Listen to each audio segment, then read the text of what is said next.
Guys, welcome to my channel motivation and education.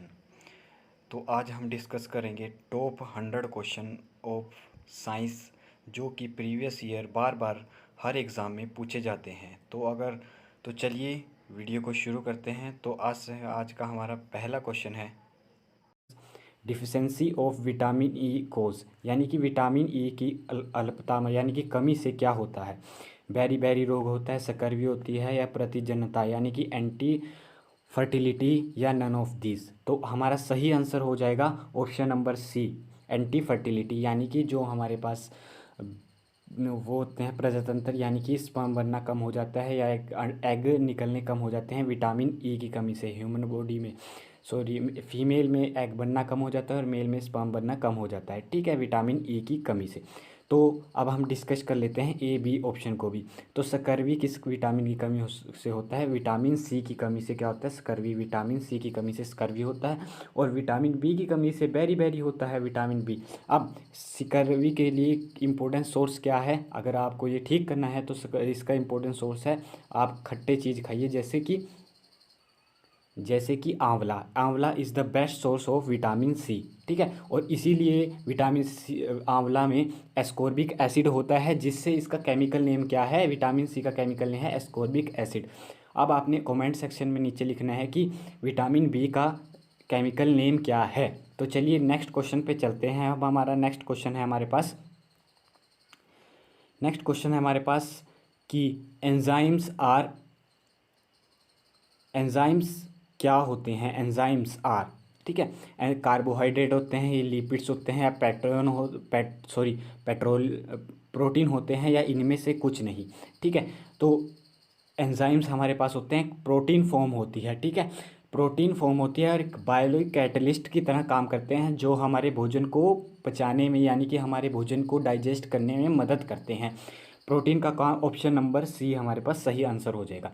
अब next question पे चलते हैं। The most poisonous snake is, तो मोस्ट पॉइजनस स्नेक कौन सा हो जाएगा? रेटल स्नेक, ऑप्शन नंबर ए, ठीक है। हम इसको ज़्यादा डिस्कशन नहीं करेंगे क्योंकि आएगा तो ऐसे ही क्वेश्चन आएगा, ठीक है।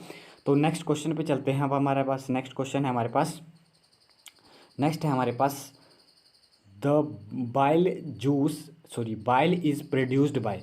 बाइल कहाँ से पित्त बनता है? लीवर में बनता है, गोल ब्लैडर में बनता है, या आमाशय में बनता है, या पैनक्रियाज में बनता है। तो हमारा सही ऑप्शन हो जाएगा ये होता है गोल ब्लैडर में। गोल ब्लैडर में नहीं, लीवर में बनता है, और गोल ब्लैडर में स्टोर होता है। स्टोर कहाँ होता है? अगर बाइल जूस पूछे आपसे स्टोर कहाँ होता है, तो ये गोल ब्लैडर में स्टोर होता है, ठीक है। गोल ब्लैडर में स्टोर होता है, लीवर में बनता है, पैनक्रियाज में पैनक्रियाटिक जूस निकलता है, ठीक है, पैनक्रियाज से, ठीक है। और हमें इंसुलिन कहाँ उत्पन्न होता है? इंसुलिन हार्मोन ये सिक्रीट होता है पैनक्रियाज में ही, क्योंकि सबसे पहले ये जो डॉग का पैनक्रियास है उससे सिक्रीट किया गया था, ठीक है। और चलते हैं अब हम नेक्स्ट क्वेश्चन पे। नेक्स्ट क्वेश्चन है हमारे पास, an alloy used in making heat element of electric heating device is. विद्युत ऊष्मीय संयुक्तियों में उत्पन्न ऊष्मा अवयव बनाने के लिए अयस्क का उपयोग किया जाता है, यानी कि कौन सा एलोए विद्युत हीटर, यानी कि हीट से मतलब है हीटर बनाने में जो हीट एलिमेंट होते हैं उनको बनाने में यूज़ किया जाता है। तो ऑप्शन नंबर सी हमारे पास करेक्ट होगा। और बार बार क्वेश्चन ये रिपीट होता है हर एक एग्ज़ाम में, चाहे स्टेट का हो चाहे सेंटर का हो, किसी का भी एग्ज़ाम हो, बार बार रिपीट होता है। अब हम डिस्कशन कर लेते हैं इसमें कौन कौन से नाइक्रोम में किन किन एलिमेंट से मिलकर बना होता है नाइक्रोम, ठीक है, किसका एलॉय होता है। एक तो होता है निकल, फिर आता है जैसे निकल, क्रोमियम, ठीक है, और एक और याद रखना है आपने आयरन, ठीक है, क्योंकि निकल और क्रोमियम तो आपसे इससे ही आइडिया हो जाएगा नाइक्रोम से। और एक रखना है आपने याद आयरन, ठीक है। अब जर्मन सिल्वर के कौन कौन से होते हैं? जर्मन सिल्वर किन किन से बना होता है? जर्मन सिल्वर होता है हमारे पास कॉपर, ठीक है, जिंक है हमारे पास, Zn जिंक, ठीक है, और फिर एक होता है निकल, ठीक है। इन सभी से मिलकर जर्मन सिल्वर बना होता है। जर्मन सिल्वर के मिक्सचर का एलॉय होते हैं। अब सोल्डर किससे मिलकर बना होता है? सोल्डर होता है हमारे पास लेड, यानी कि Pb, जिसका एटॉमिक सिंबल होता है, ठीक है। और एक होता है tin plus tin, German solder जिससे बना होता है टीन, तो आपसे पूछ ली कि किसका एलॉय है। अगर ऑप्शन में दोनों दिए हुए हैं तो दो और बोथ ऑफ दीज होगा। अगर ऑप्शन में लेड दिया हुआ है तो आपने लेड लगाना है, अगर आपको टीन दिया है तो आपने टीन लगाना है। तो चलिए अब नेक्स्ट क्वेश्चन पे चलते हैं।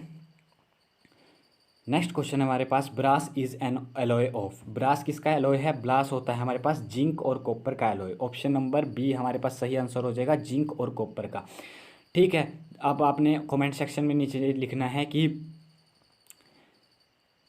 जिंक और कॉपर का एटॉमिक नंबर क्या है। ठीक है, अब आपने कमेंट सेक्शन में ये लिखना है। और अब चलते हैं हम नेक्स्ट क्वेश्चन पे। नेक्स्ट क्वेश्चन है हमारे पास, the type of glass in making lenses and prism. यानी कि लेंस और प्रिज्म बनाने के लिए कौन सा कांच यूज़ किया जाता है। तो ये आपने ये डायरेक्ट क्वेश्चन आता है, ये होता है फ्लाइंट ग्लास। फ्लाइंट ग्लास इसमें यूज़ किया जाता है, option number D flight glass. ठीक है, अब चलते हैं हम नेक्स्ट क्वेश्चन के पास। नेक्स्ट क्वेश्चन है हमारे पास, nautical miles is a unit of distance used in. ठीक है, किस में यूज? एस्ट्रोनॉमी, खगोलीय विज्ञान में, नेविगेशन में, रोड माइनिंग में, इनमें से कोई नहीं। ठीक है, अब नॉटिकल माइन किस में यूज़ की जाती है? नॉटिकल माइन यूज़ की जाती है नेविगेशन में। ठीक है, नेविगेशन में यूज़ की जाती है। ठीक है, अब एस्ट्रोनॉमी यूनिट कहाँ यूज़ की जाती है? जो हमारे पास दूर की चीज़ें हैं, जैसे खगोलीय विज्ञान, यानी कि जो हमारे पास स्पेस का है, उसमें एस्ट्रोनॉमिकल यूनिट यूज़ की जाती है। ठीक है, और रोड माइल तो आपको पता ही है कि माइल में, किलोमीटर्स में जैसे नापते हैं। ठीक है, अब आपने कमेंट सेक्शन में नीचे ये लिखना है कि एक नॉटिकल माइल्स यानी कि जो नेविगेशन में यूज़ किया जाता है वह कितने किलोमीटर के बराबर होता है। ठीक है, कितने किलोमीटर के बराबर होता है, यानी कि 1 nautical mile 1 mm is equal to what किलोमीटर। ठीक है, वट किलोमीटर। ठीक है, अब आपने कमेंट सेक्शन में बताना है। ठीक है, अब हम चलते हैं, नेक्स्ट क्वेश्चन है हमारे पास, element that is not found in blood. यानी कि ब्लड में कौन सा एलिमेंट प्रेजेंट नहीं होता। ऑप्शन नंबर ए है हमारे पास iron, option number B copper, option number C chromium या मैग्नीशियम। तो सब ये प्रेजेंट होते हैं आयरन, कॉपर, मैग्नीशियम। और सबसे, अगर आपसे क्वेश्चन पूछ ही लिया जाए कि सबसे ज़्यादा अमाउंट में ब्लड में कौन सा एलिमेंट प्रेजेंट होता है, तो आपने ऑप्शन लगाना है ऑक्सीजन, यानी कि O2। क्योंकि ब्लड ऑक्सीजन को ट्रांसफर करने का काम किसका होता है? ब्लड का। और जो प्योर ब्लड होता है उसमें ऑक्सीजन बहुत अमाउंट में प्रेजेंट होता है, जो उसको प्योर रखता है। ठीक है, वो most element present in the blood is oxygen. और अगर नहीं पूछा है कि कौन सा एलिमेंट ब्लड में प्रेजेंट नहीं होता, तो option number C chromium blood में प्रेजेंट नहीं होता। तो चलिए, आज का हमारा लास्ट क्वेश्चन है जो आज हम डिस्कस करेंगे। आज का हमारा लास्ट क्वेश्चन है, the number of ribs in human body is. Number of ribs present होती है 24, जिनके पेयर्स होते हैं 12 पेयर्स होते हैं। 24 रिम होती है और 12 पेयर्स होते हैं। जो हमारे पास मानव शरीर में पसलियाँ जिसे बोलते हैं हम, वो 24 प्रेजेंट होती हैं। तो अब आपने बताना है कि हम ह्यूमन बॉडी की हम डिस्कस कर लेते हैं। ह्यूमन बॉडी की सबसे बड़ी हड्डी है वो फीमर होती है, जो हमारे पास जांघ के नीचे होती है। और सबसे छोटी हड्डी होती है स्टेप्स। स्टेप जो, a plant with a green leaves place in red light will appears. यानी कि हरी पत्तियों वाले पौधे को, जो हरी पत्तियाँ होती हैं पौधे की, आमतौर पौधे की, उन्हें लाल प्रकाश में रखा जाता है तो वह कैसा रंग प्रोड्यूस करते हैं। कहने का मतलब ये है क्वेश्चन का, तो वो कैसा रंग प्रोड्यूस करते हैं? वह पौधे का रंग काला प्रोड्यूस करते हैं। ऑप्शन नंबर सी ब्लैक, यानी कि ब्लैक रंग पौधे का प्रोड्यूस होता है जब हम उसे रेड लाइट में, ग्रीन यानी कि ग्रीन लीव्स को रेड लाइट में रखते हैं तो ब्लैक रंग देते हैं वो जो लीव्स होते हैं। ठीक है, ऑप्शन नंबर सी हमारे पास सही आंसर हो जाएगा। नेक्स्ट क्वेश्चन पे चलते हैं। नेक्स्ट क्वेश्चन है हमारे पास, which of the following device is a full duplex. ये एक ट्रांसमिशन है जो, यानी कि डाटा को एक तरफ से दूसरी तरफ को लेकर जाता है। ये मैक्सिमम यूज़ होता है कंप्यूटर टेक्नोलॉजी में। लेकिन बट ये क्वेश्चन पूछा हुआ है साइंस में, क्योंकि ये फिजिक्स का भी पार्ट है कुछ तरह के, कि जिसमें ट्रांसमिशन के टाइप में। ठीक है, तो हम इसको डिस्कशन कर लेते हैं। हमारे पास ऑप्शन है मोबाइल फ़ोन, वॉकी टॉकी, जो कि आप सिक्योरिटी पर्पज से यूज़ करते हैं एक दूसरे को, लाउड स्पीकर, डी है हमारे पास रेडियो। ठीक है, option number A mobile phone is a correct answer of this. Option number A mobile phone, यानी कि फुल डुप्लेक्स का मतलब हम आपको समझाते हैं। फुल डुप्लेक्स मतलब यानी कि एक ही समय में जो सेंडर यानी कि मैंने किसी को फ़ोन लगाया, ठीक है, वहाँ से मेरे पास कॉल उसी समय मैं वो भी बोल सकता है, यानी कि मैं ए हूँ और मैंने बी को कॉल लगाया, तो बी भी बोल सकता है सेम टाइम पे और ए भी बोल सकता है सेम टाइम पे। इसी चीज प्रोसेस को यानी कि डाटा को एक दोनों इकट्ठे बोल सकते हैं, उसको हम फुल डुप्लेक्स कहलाते हैं। एक होता है सिंपल डुप्लेक्स यानी कि वन वे कम्युनिकेशन, यानी कि एक ही तरफ से यानी कि ए ही बोलेगा, एक तरफ से ए ही बोलेगा। उसकी एग्जांपल मैं समझाता हूँ आपको। रेडियो, जैसे आप अपनी बात नहीं रख सकते रेडियो के सामने, लेकिन रेडियो अपनी बात रख सकता है, यानी कि रेडियो कम्युनिकेशन से। ये सिंपल डुप्लेक्स के लाउड स्पीकर, उसमें आप अपनी तरफ से नहीं बोल सकते, ठीक है, यानी कि लाउड स्पीकर में आप, हाँ, वो भी एक हाफ डुप्लेक्स है, यानी कि एक आप ही बोल सकते हैं। ये हाफ डुप्लेक्स का एग्जांपल है। हाफ डुप्लेक्स मतलब यानी कि एक ही टाइम में एक ही व्यक्ति बोल सकता है। अगर मैंने ए से बी को कॉल लगाया तो ए एक ही टाइम पे एक ही बोल सकता है, या तो ए बोलेगा या फिर बी बोलेगा, यानी कि। और walkie talkie is a half duplex, important question है। Walkie talkie is half duplex.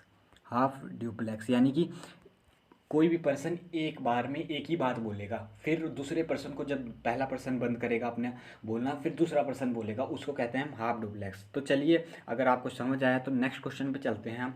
Next question है हमारे पास, एन एलोए इज़, ठीक है, एक कंपाउंड की फॉर्म है, यानी कि यौगिक है, या एलोट्रोपिक फॉर्म है, ठीक है, एलोट्रोपिक फॉर्म है, या आइसोमर्स फॉर्म है, ठीक है, आइसोमर्स फॉर्म है, या फिर मिश्रण है, यानी कि मिक्सचर है, ठीक है। एलो एलोए होता है एक कंपाउंड की फॉर्म होती है एलोए, एक कंपाउंड की फॉर्म है एलोए। ऑप्शन नंबर ए सही है हमारे पास, एक कंपाउंड है।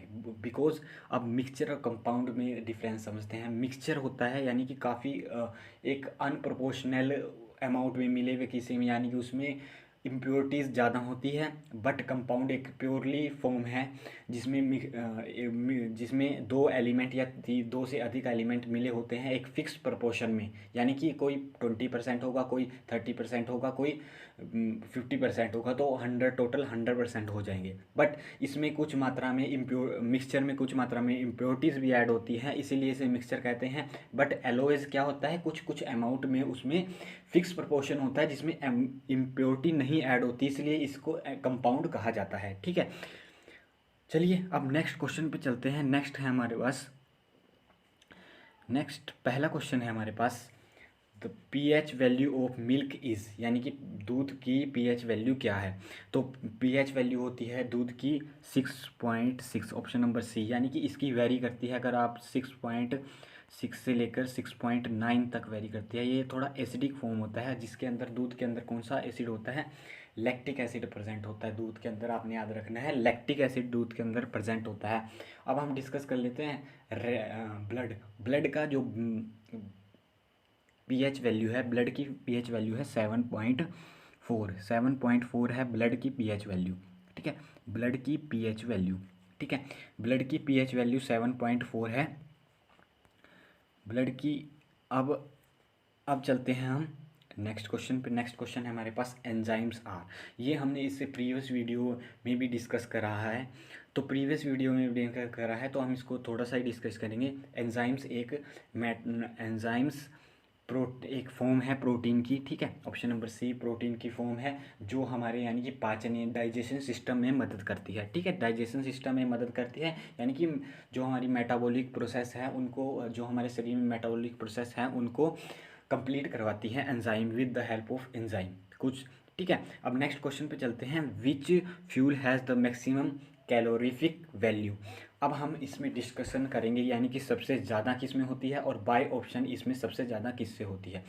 तो अगर हम ऑप्शन पे ना जाएं तो टोटल सबसे ज़्यादा कैलोरीफिक वैल्यू किस फ्यूल की होती है, तो वो है हमारे पास हाइड्रोजन, जिसका सिंबल एच से रिप्रेजेंट करते हैं हाइड्रोजन। उसकी कितनी होती है, यानी कि 150 किलो जूल पर ग्राम, ठीक है। और सेकंड पे आता है हमारे पास मीथेन, जिसका फॉर्मूला होता है फोर। सेकंड पे मीथेन आ जाएगा CH4। रुकिए हम पेन का कलर बदल लेते हैं क्योंकि इसमें दिखाई नहीं दे रहा है। तो चलिए हम आप सेकंड नंबर पे हमारे पास मीथेन जिसकी है यानी कि 55 किलो जाउल पर मोल, यानी कि हाइड्रोजन की काफ़ी है। फिर आता है हमारे पास LPG यानी कि लिक्विड पेट्रोलियम गैस, जिसकी फुल फॉर्म होती है जो हम घरों में अपने गैस सिलेंडर होते हैं उनमें LPG होती है, ठीक है। वो होती है 50 किलो जूल पर ग्राम। फिर आता है हमारे पास कैरोसिन ऑयल। तो इसमें ऑप्शन हो जाएगा, हमारे पास कुछ नहीं दिया, कैरोसिन ऑयल होता है। ऑप्शन नंबर C हमारे पास सही हो जाएगा, कैरोसिन ऑयल, ठीक है। कैरोसिन ऑयल हो हमारे पास सही आंसर। इसकी वो हो जाती है 48 किलो जूल पर ग्राम, ठीक है, पर ग्राम, ठीक है। अब उसके बाद आता है सेकंड नंबर पे, फर्स्ट नंबर पे ये हो गया, सेकंड नंबर पे चारकोल आ जाएगा, और फिर आ जाएगा हमारे पास चारकोल के बाद वुड आएगा थर्ड नंबर पे, और फिर आ जाएगा बायो कोल डक यानी कि गाय का गोबर जिससे हम ऊर्जा उत्पन्न करती हैं, ठीक है। ये आ जाएगा फोर्थ नंबर पे, ठीक है। फर्स्ट नंबर पे कैरोसिन, फिर चारकोल, फिर वुड, और फिर आएगा काओ डंक यानी कि गाय का गोबर, ठीक है। और अब नेक्स्ट क्वेश्चन पे चलते हैं। The disease hydrophobia is cause due to the, यानी कि डिजीज़ जो हाइड्रोफोबिया होते हैं, जो हाइड्रोफोबिया यानी कि जो हमें पानी का से डर लगता है वो किस कारण होती है। तो हाइड्रोफोबिया मतलब ये एक वन वर्ड सब्स्टिट्यूशन भी है कि the person affair from water, तो इसे कहते हैं हाइड्रोफोबिया, ठीक है। यानी कि जो चीज़ उससे डरता है, वाटर से डरता है, उसे हाइड्रोफोबिया कहते हैं, ठीक है। अब ये फैलता है, ऑप्शन नंबर C हो जाएगा, वायरस के कारण, बिकॉज क्योंकि वायरस जो डॉग के अंदर रेबीज़ नाम का वायरस पाया जाता है, उससे जब डॉग बाइट कर लेता है तो उससे ट्रांसफ़र होता है, एक वायरस होता है जो कि, क्योंकि जब आप बोलते हैं कि डॉग जब रेबीज़ उत्पन्न करता है यानी कि वो पागल हो जाता है, जिस कारण उसे पानी से डर लगता है, तो इसी डिजीज़ को हाइड्रोफोबिया कहते हैं। रेबीज़ डिजीज़ को आल्सो कोल्ड हाइड्रोफोबिया डिजीज़। तो ये वायरस के कारण होता है। वायरस से रिलेटेड कुछ और इम्पोर्टेंट डिजीज़ होती हैं जैसे कोरोना वायरस, स्वाइन फ्लू, ये एज इट इज़, ठीक है। अब चलते हैं हम नेक्स्ट क्वेश्चन पे जो आज की हमारा लास्ट क्वेश्चन है। नेक्स्ट क्वेश्चन है हमारे पास कि दालचीनी is obtain from which part of plant. जैसे क्वेश्चन आता है कि केसर या ओपियम यानी कि जो अफीम होती है वो हो या किस पौधे के किस भाग से प्राप्त होती है, यानी कि लीव से प्राप्त होती है, या स्टीम से प्राप्त होती है, या रूट से प्राप्त होती है, या बार्क से प्राप्त होती है। तो दालचीनी प्राप्त होती है हमारे पास, ऑप्शन नंबर D, बार्क से प्राप्त होती है। बट जो केसर होता है, केसर अब हम डिस्कशन कर लेते हैं, यानी कि छाल से प्राप्त होती है। बट जो केसर होता है वो स्टिग्मा यानी कि स्टिग्मा यानी कि जो उसका केसर का तना भाग होता है उससे प्राप्त होती है। और ओपियम यानी कि ओपियम होता है फ्रूट से, यानी कि जो उसके ऊपर ओपियम होता है यानी कि जो अफीम होती है उसके फ्रूट से पैदा होती है। ऑप्शन अगर आप आएगा तो आपने ऑप्शन में लगाना है यूरिप फ्रूट। ऑप्शन में आता है यूरिप फ्रूट या खाली फ्रूट आएगा तो आपने फ्रूट लगा देना है। क्लोरोफ्लोरो डिप्लेट्स द, यानी कि क्लोरोफ्लोरो निशेष करती है, यानी कि किसे रिड्यूस करती है, यानी कि उसकी जो परत है उसको डिप्लेट्स करती है, यानी कि घटाती है, कम करती है, जो उसकी मोटाई होती है उसको कम करती है। तो ये करती है, ऑप्शन नंबर A हमारे पास सही आंसर हो जाएगा, यानी कि हमारे पास ऑप्शन नंबर A सही आंसर हो जाएगा, ओजोन लेयर की परत को कम करती है। अब हम समझते हैं CFC जो हमारे यानी कि जो रेफ्रिजरेटर होंगे या कहीं भी कोई भी ठंडी जगह होगी वहाँ से CFC गैस निकलती है, और जो क्लोरोफ्लोरोकार्बन कहते हैं जिसे वो जाकर ओजोन लेयर से टकराती है ऊपर, या हमारे डिओड्रेंट्स में वो जाकर वो गैस के रूप में ऊपर उसके मॉलिक्यूल टकराते हैं, और जो ओजोन O3 की फॉर्म होती है उसे ऑक्सीजन और खाली ऑक्सीजन में तोड़ देते हैं, जिससे ओजोन डिप्लेशन हो रहा है। ये एक हमारे कोज होती है, UV रेस आती है उनसे बचाती है हमें। जो ओजोन O3 है हमारे पास UV रेस से बचाती है जो सूर्य से आती है, ठीक है। अब हम डिस्कस कर लेते हैं कि ओजोन लेयर कौन से स्फेयर में होती है, यानी कि कौन से वायुमंडल के कौन से स्फेयर यानी कि कौन से मंडल में होती है, जिसे हम स्फेयर कहते हैं। तो ये होती है स्ट्रेटोस्फेयर में। स्ट्रेटोस्फेयर यानी जिसे हम हिंदी में कहते हैं समताप मंडल। समताप मंडल में मौजूद होती हैं स्ट्रेटोस्फेयर, स्ट्रेटोस्फेयर में मौजूद होती है। स्ट्रेटोस्फेयर में जो जिसे हम समताप मंडल कहते हैं। और आपसे क्वेश्चन ये भी पूछा जाता है कि हम पृथ्वी पे यानी कि हमारे वायुमंडल में सबसे निचली परत कौन सी है, जिसे कहते हैं हम कौन सी, जिसे कहते हैं हम ट्रोपोस्फेयर, हिंदी में कहते हैं क्षोभ मंडल। इसकी हाइट होती है पृथ्वी की भूमध्य रेखा से 18 किलोमीटर ऊपर तक होती है। और हमारे समताप मंडल की हाइट होती है 50 किलोमीटर ऊपर होती है। तो चलिए हमने कुछ सीखा कि यानी कि जो ओजोन लेयर होती है प्रेजेंट होती है स्ट्रेटोस्फेयर में। ठीक है, तो चलिए अब नेक्स्ट क्वेश्चन पे चलते हैं। नेक्स्ट क्वेश्चन क्या कहता है कि सेफ्रोन यानी कि केसर for commercial use is obtain from, यानी कि व्यापारिक रूप से सेफ्रोन कहाँ से ऑब्टेन किया जा सकता है। ठीक है, व्यापारिक रूप से सेफ्रोन के यानी कि कॉमर्शियल यूज़ होता है जो सेफ्रोन का, जो कॉमर्शियल यूज़ होता है सेफ्रोन का वो ऑब्टेन किया जाता है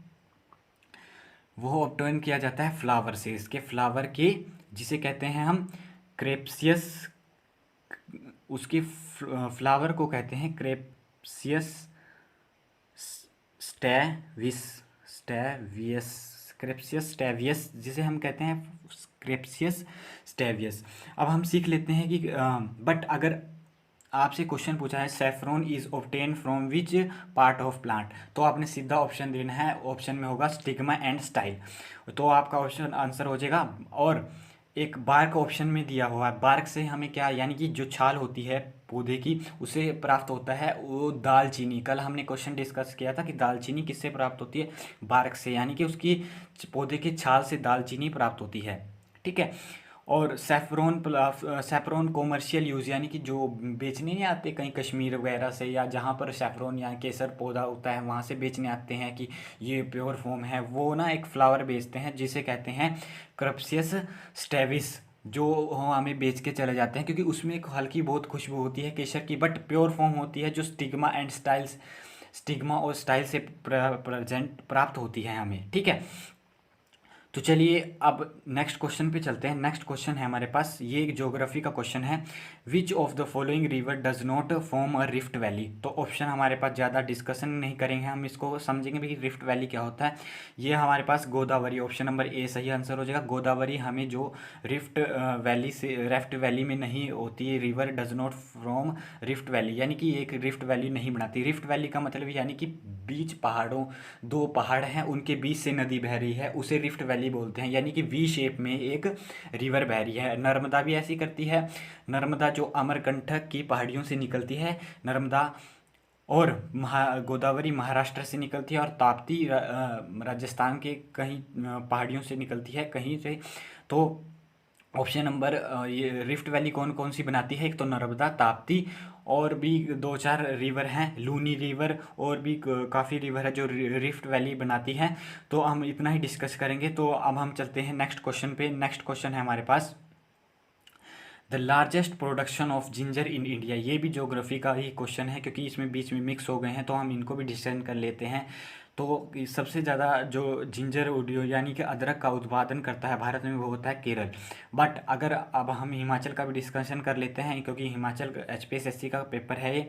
तो हिमाचल में सबसे ज़्यादा प्रोडक्शन कहाँ पे होती है, हिमाचल में सबसे ज़्यादा प्रोडक्शन होती है सिरमौर डिस्ट्रिक्ट, यानी कि और हिमाचल प्रदेश सेकंड नंबर पे कौन करता है, हिमाचल प्रदेश प्रोडक्शन करता है जिंजर की, यानी कि अदरक की। हिमाचल प्रदेश सेकंड नंबर पे है। तो चलिए अब नेक्स्ट क्वेश्चन पे चलते हैं। अब आपने कमेंट बॉक्स में लिखना है कि सबसे ज़्यादा चावल उत्पादन में कौन सा राज्य शीर्ष पर है। चावल उत्पादन और गन्ना उत्पादन में सबसे ज़्यादा, यानी कि केन शुगर में सबसे ज़्यादा उत्पादन में कौन सा राज्य शीर्ष पर है। नेक्स्ट क्वेश्चन पे चलते हैं। The Audible range for human ear, यानी कि ह्यूमन ईयर के लिए ऑडिबल रेंज कौन सी है। तो ये हमारे पास ऑप्शन नंबर सी, यानी कि 20 हर्ट्ज से 20,000 हर्ट्ज। अब जो भी ध्वनि 20,000 हर्ट्ज से ऊपर होगी, ये तो जो 20 हर्ट्ज से 20,000 हर्ट्ज तक, ये तो यह ऑडिबल रेंज, ठीक है। अब अल्ट्रासोनिक रेंज कौन सी होती है? अल्ट्रासोनिक यानी कि 20,000 से ऊपर जो बैट्स निकालते हैं, अल्ट्रासोनिक निकाल, याद रखना, अल्ट्रासोनिक बैट्स और डॉल्फिन निकालते हैं, जिससे क्योंकि बैट्स को दिखाई नहीं देता, जो अल्ट्रासोनिक साउंड निकालता है, जो प्रोड्यूस होकर आगे जो भी, जब हम बैट्स चलता है तो अल्ट्रासोनिक वेव्स निकालता है, साउंड वेव्स निकालता है, जो आगे टकराकर, ये आगे किसी भी ऑब्जेक्ट में टकराकर जो उसके आगे होगा, हाँ, उसे पता लग जाएगा और उसकी वापसी आएगी तो उसे फील होगी। तो अगर वो वापसी आ रही है तो आगे कोई ऑब्जेक्ट है तो अपनी दिशा बदल देगा, अगर नहीं आ रही है तो वो चलता ही रहेगा। तो चलिए अब हम करते हैं इंफ्रासोनिक। इंफ्रासोनिक यानी कि 20 हर्ट्ज से कम। तो 20 हर्ट्ज से ये कौन सा कहते हैं? राइनोज और एलिफेंट, यानी कि राइनोज एक गैंडे और एलिफेंट यानी कि हाथी सुन सकते हैं। तो चलिए नेक्स्ट क्वेश्चन पे चलते हैं।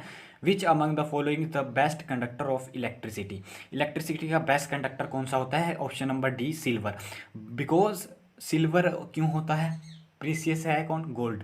बट सिल्वर क्यों होता है? सिल्वर का जो मेल्टिंग पॉइंट है वो काफ़ी बेहतर है एज़ कम्पेयर टू गोल्ड, क्योंकि गोल्ड का मेल्टिंग पॉइंट कम होता है, इसलिए इसे बेस्ट कंडक्टर नहीं कहते हैं इलेक्ट्रिसिटी का। बट अगर गोल्ड का मेल्टिंग पॉइंट अच्छा होता तो इसे बेस्ट कंडक्टर माना जाता है, लेकिन silver is the best conductor of heat and electricity also, ठीक है। बट अब हम डिस्कशन कर लेते हैं। सेकेंड नंबर पर आ जाएगा कॉपर, फर्स्ट नंबर पे सिल्वर आएगा, सेकंड नंबर पे आएगा हमारे पास कॉपर, थर्ड नंबर पे आएगा एल्यूमिनियम, जो यूज़ करते हैं हम एज़ कम्पेयर टू दिस। तो ये side is an ore of siderite किसका अयस्क है? तो हमारे पास हो जाएगा ये साइड राइट, हमारे पास हो जाएगा ये हमारे पास आयरन का अयस्क है, ठीक है। ऑप्शन नंबर डी, आयरन का हमारे पास अयस्क है साइड राइट, ठीक है, यानी कि लोहे का अयस्क है। अब हम आयरन के और भी अयस्क डिस्कस कर लेते हैं, आयरन से क्या क्या अयस्क होते हैं। बाकी आपने एल्यूमिनियम, टीन और कॉपर के आपने देख लेने हैं, इनको हम जब नेक्स्ट क्वेश्चन कभी ये डिस्कस होंगे तब डिस्कशन कर लेंगे। तो आयरन के अभी हम आयरन की डिस्कशन कर लेते हैं। एक तो होता है मैग्नीटाइड, ठीक है, आप मैग्नीटाइड, और फिर इसी की तर्ज पे आ जाएगा हेमेटाइड, हेमेटाइट, ठीक है। एक, दो और एक और है इसमें, एक है इसमें, एक हो जाएगा हमारे पास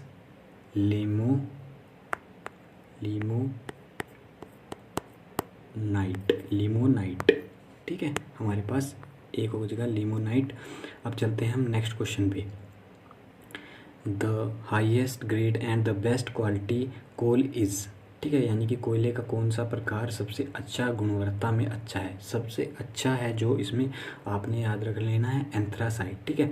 ए से स्टार्ट होती है अल्फ़ाबेट, तो एंथ्रासाइट सबसे अच्छा है, इसकी ट्रिक है याद करने की। और बी पे आ जाएगा बिटुमिनस सेकंड पे नंबर पे।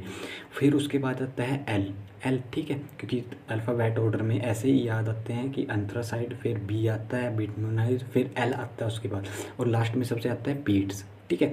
ये पहले पे नंबर पे ये आता है, दूसरे नंबर पे ये आता है, तीसरे नंबर पे ये आता है, चौथे नंबर पे ये आता है। इनकी क्वालिटी है जिसमें बेस्ट कोयले की, यानी कि जो ऊर्जा बढ़िया प्रोडक्ट करता है वो ये करता है। सेकंड नंबर पे ये, थर्ड नंबर पे ये और फोर्थ नंबर पे ये।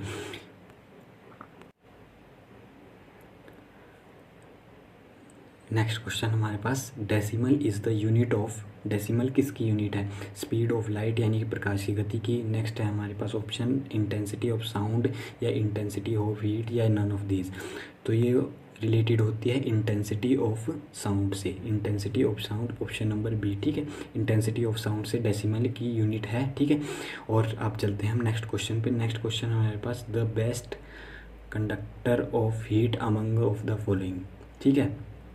तो इन अल्कोहल में, मरकरी में, ईथर में मरकरी, बट सबसे बेस्ट किस में होती है? ये सिल्वर में। अगर आपको कहीं आ जाता है सिल्वर में, सब गोल्ड में क्यों नहीं होती? क्योंकि वहाँ पर जो वो होता है, जो हीट होता है, मेल्टिंग पॉइंट गोल्ड का बहुत कम होता है, बट सिल्वर का मेल्टिंग पॉइंट काफ़ी अधिक होता है, तो इसलिए बेस्ट इसमें होती है। लेकिन ऑप्शन के अकॉर्डिंग इसमें सब में हो जाएगा best heat among of the following mercury, ठीक है।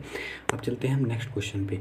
Pitch is sensible which depend on, ठीक है, फिर ये सेंसिबल पिच करती है हमारे पास सुर एक संवेदना है जो आधान करता है आवृत्ति पर यानी कि फ्रिक्वेंसी पर, ठीक है। फ्रिक्वेंसी पर डिपेंड करता है, क्यों? क्योंकि आपने सुना होगा कि लड़कियों की पिच अधिक होती है क्योंकि उनकी फ्रिक्वेंसी अलग होती है हमारे पास, और लड़कों की फ्रिक्वेंसी कम होने के कारण उनकी पिच भी कम होती है क्योंकि वो तीखी चिल्लाती है। जितनी पिच हाई होगी उतना ही तीखा बोल कोई चिल्लाएगा। नेक्स्ट क्वेश्चन पे चलते हैं हम। The image from on the retina of the human I is, ठीक है। रेटिना पे कैसी होती है हमारे पास? एक तो रियल होती है, और रियल इमेज हमेशा इन्वर्टेड होती है, ठीक है, उल्टी होती है, यानी कि वास्तविक एवं उल्टी, ठीक है। और अगर हमेशा वर्चुअल इमेज आभासी होगी तो वह हमेशा सीधी बनेगी, ठीक है। ऑप्शन नंबर डी हमारे पास करेक्ट हो जाएगा। अब हम डिस्कस कर लेते हैं कि हमारे पास आइज़ में कौन सा लेंस होता है, विद्यमान होता है। तो ये बाय कन्वेक्स लेंस यानी कि उत्तल लेंस हमारी आइज़ में प्रेजेंट होता है, ठीक है। अब चलते हैं हम नेक्स्ट क्वेश्चन पे। नेक्स्ट क्वेश्चन कहता है कि filament of electric bulb is made of, electric bulb का फिलामेंट बना होता है हमारे पास टंगस्टन से, नाइक्रोम से, लेड से या एल्यूमिनियम से, ठीक है। हमने ये क्वेश्चन या तो नाइक्रोम वाला या टंगस्टन वाला दूसरे से तीसरे पेपर में रिपीट हो रहते हैं, तो इन्हीं इस क्वेश्चन को आप स्टार लगा लिए, ठीक है, स्टार लगा लिए। इसमें हो जाएगा हमारे पास फिलामेंट ऑफ इलेक्ट्रिक टंगस्टन। इसका जो मेल्टिंग पॉइंट है काफ़ी हाई होता है जिससे इसे गलता नहीं है, ठीक है, ज़्यादा गर्म होने से गलता नहीं है, तो ये फिलामेंट इलेक्ट्रिक बल्ब में यूज़ होता है। बट अगर आपसे पूछे इलेक्ट्रिक हीटर में कौन सी वायर यूज़ होती है तो वो किससे बनी होती है? नाइक्रोम से, ठीक है। ऑप्शन नंबर बी नाइक्रोम से, ठीक है। अब एक और क्वेश्चन पूछ लिया जाता है, SPSS में ही पूछा गया है कि जो हमारे पास एरोप्लेन हैं उनके पार्ट्स किस मेटल के बनाए होते हैं? ये एल्यूमिनियम के बनाए होते हैं। ये हमने पहले भी डिस्कशन किया है प्रीवियस ईयर वीडियो में। अगर आपने वीडियो नहीं देखी है तो मैंने प्लेलिस्ट बनाई हुई है, आप वहाँ जाकर देख लीजिए। तो चलिए अब नेक्स्ट क्वेश्चन पे चलते हैं। हमारे पास a mixture of carbon monoxide, carbon monoxide का फॉर्मूला क्या होता है? CO, ठीक है। कार्बन मोनोऑक्साइड प्लस, मोनो का मतलब होता है एक, तो मोनोऑक्साइड का एक हो जाएगा कार्बन, ठीक है। इसमें एंड हाइड्रोजन इज कॉल्ड, ये हमारे पास होती है वाटर गैस, ठीक है, यानी कि कार्बन मोनोऑक्साइड प्लस H2, ठीक है, ये हमारे पास वाटर गैस होती है क्योंकि H2O आपने सुना होगा वाटर का फॉर्मूला है, तो उसने आपसे ऐसे याद रख लेनी है। अब बात करते हैं हम प्रोसीजर गैस कौन सी होती है। प्रोसीजर गैस होती है हमारे पास CO प्लस N2, ठीक है, CO प्लस N2 हमारे पास प्रोसीजर गैस हो जाएगी। प्रोसीजर गैस नेचुरल गैस होती है हमारे पास,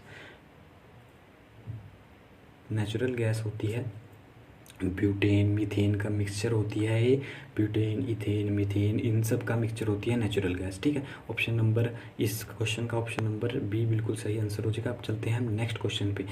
नेक्स्ट क्वेश्चन है हमारे पास ordinary glass is, ordinary glass होता है हमारे पास calcium and sodium silicate. Calcium and sodium silicate का फॉर्मूला डिस्कशन कर लेते हैं। अगर आपको कैल्शियम सिलिकेट बोलता है तो उसका फॉर्मूला हो जाएगा कैल्शियम सिलिकेट का फॉर्मूला हो जाएगा CaSiO3, ठीक है, CaSiO3। अब डिस्कस करते हैं सोडियम सिलिकेट का फॉर्मूला। सोडियम सिलिकेट का फॉर्मूला होता है Na2, ठीक है, Na2SiO3, ठीक है। ये तो सिर्फ कॉमन रहेगा, बस N2 लगेगा और उसमें खाली हो जाएगा Ca, ठीक है, बाकी सेम रहेगा, ठीक है। अब इसमें एक और है जो ऑर्डिनरी ग्लास है, इसमें एक और आ जाता है, अगर कहीं ऑप्शन में सिलिका भी दिया हुआ हो तो आपने इस क्वेश्चन ऑर्डिनरी ग्लास में ही काउंट किया जाता है। नेक्स्ट क्वेश्चन है हमारे पास the source of milk is due to the, souring of milk is due to the, दूध किस वजह से खट्टा होता है? तो हमारे पास बैक्टीरिया के कारण दूध हमारा खट्टा हो जाता है। ऑप्शन नंबर बी बैक्टीरिया के कारण। इसमें आपने बताना है कि वायरस और बैक्टीरिया के रोग आपने याद कर लेने हैं, बहुत ही इंपॉर्टेंट है, बार बार एग्ज़ाम में पूछे जाते हैं साइंस सेक्शन में।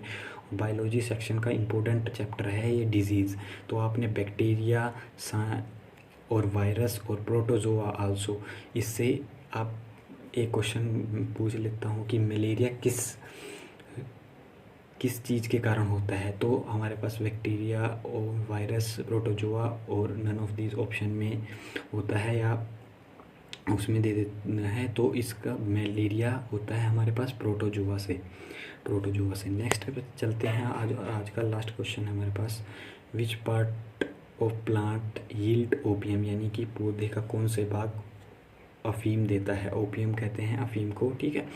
और ये कौन सा पता है, फ्रूट, ठीक है। फ्रूट वो बात पता है कि saffron is obtain which part of the plant, कि केसर का पौधा किस भाग से प्राप्त किया जाता है। जो केसर का पौधा होता है यानी कि उसका जो फल होता है यानी कि फूल, वो किस भाग से प्राप्त किया जाता है, तो इसमें होता है स्टिग्मा और स्टाइल से प्राप्त किया जाता है। Option number C, stigma and style, वर्तिकार और वर्तिका से प्राप्त किया जाता है। नेक्स्ट क्वेश्चन पे चलते हैं हम।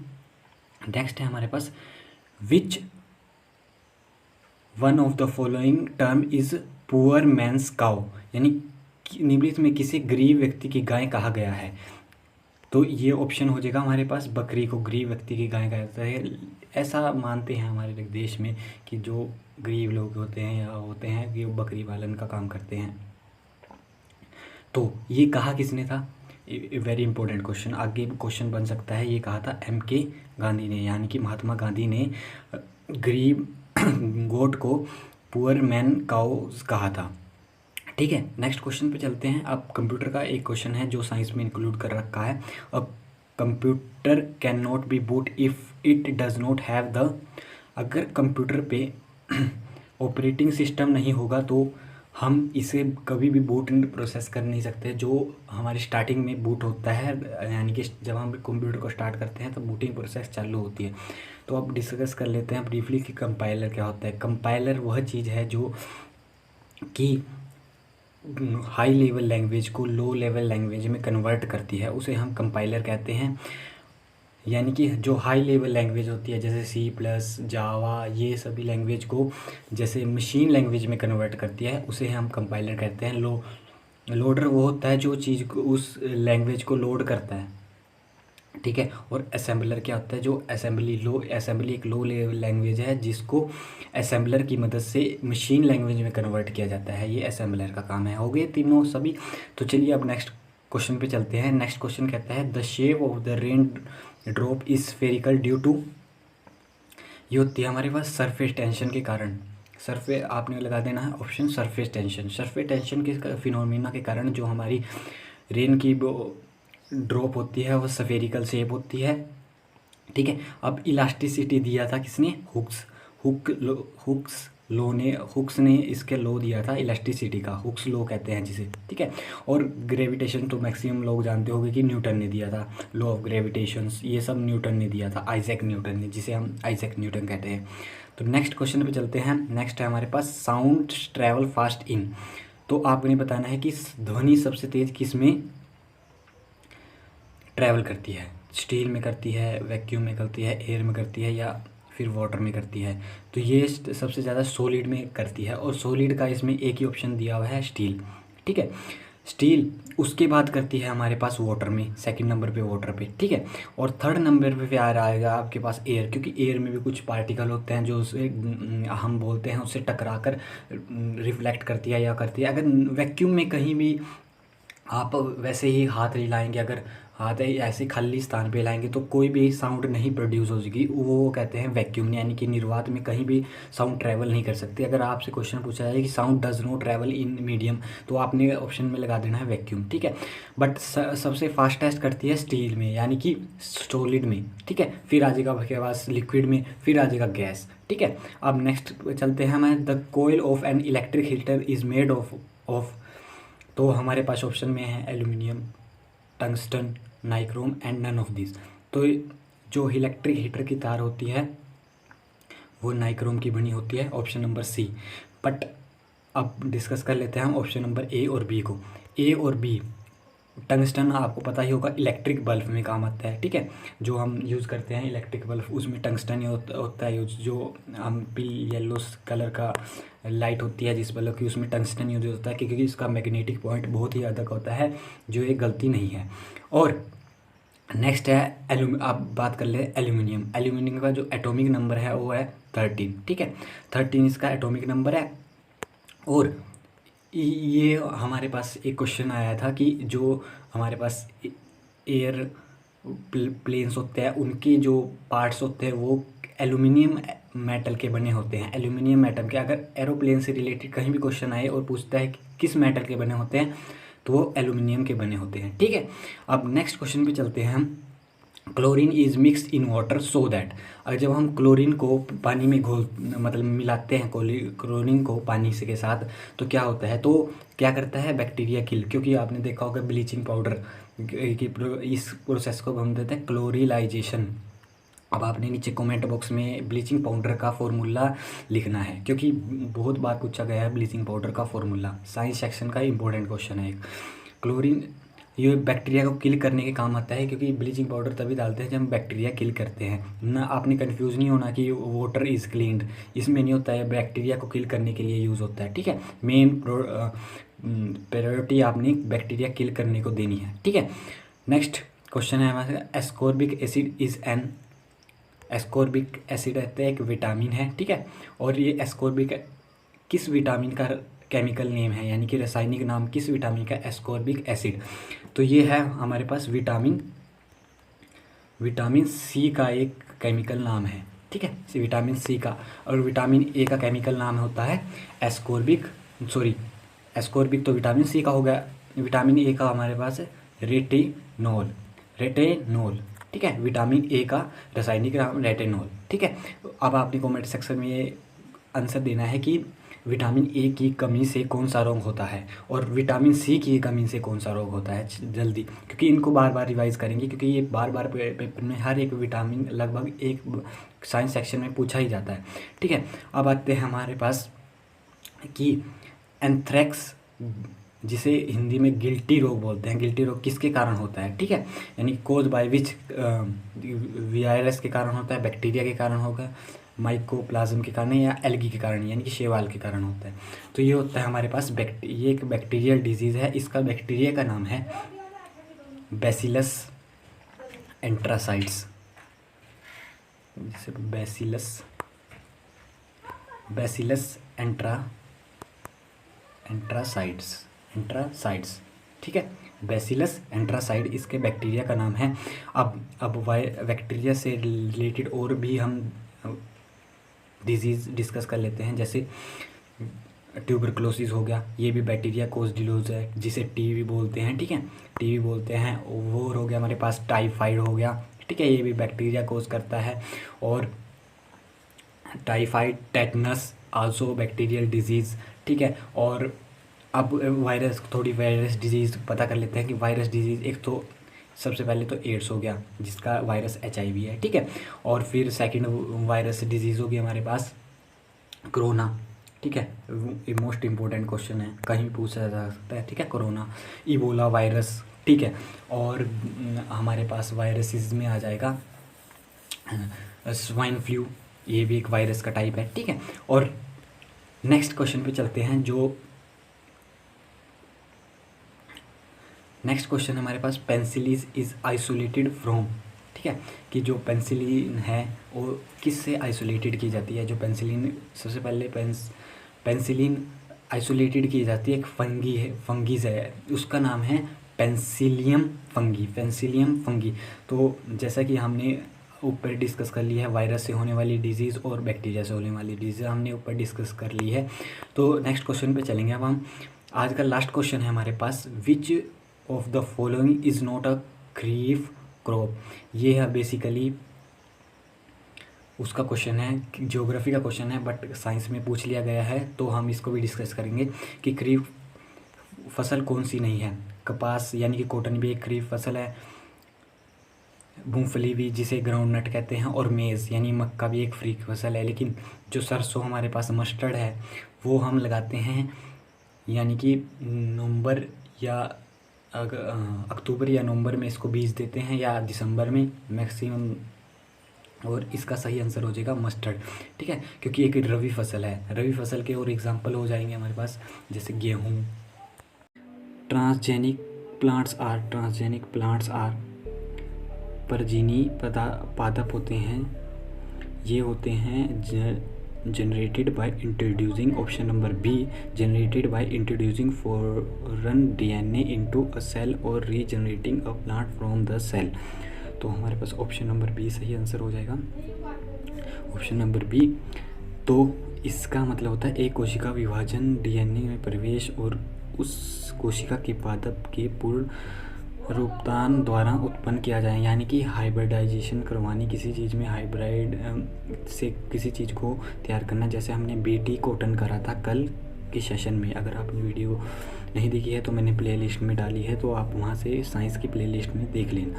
तो चलिए नेक्स्ट क्वेश्चन पे चलते हैं। नेक्स्ट क्वेश्चन हमारे पास, what is the function of bile. ठीक है, पित्त का कार्य क्या होता है?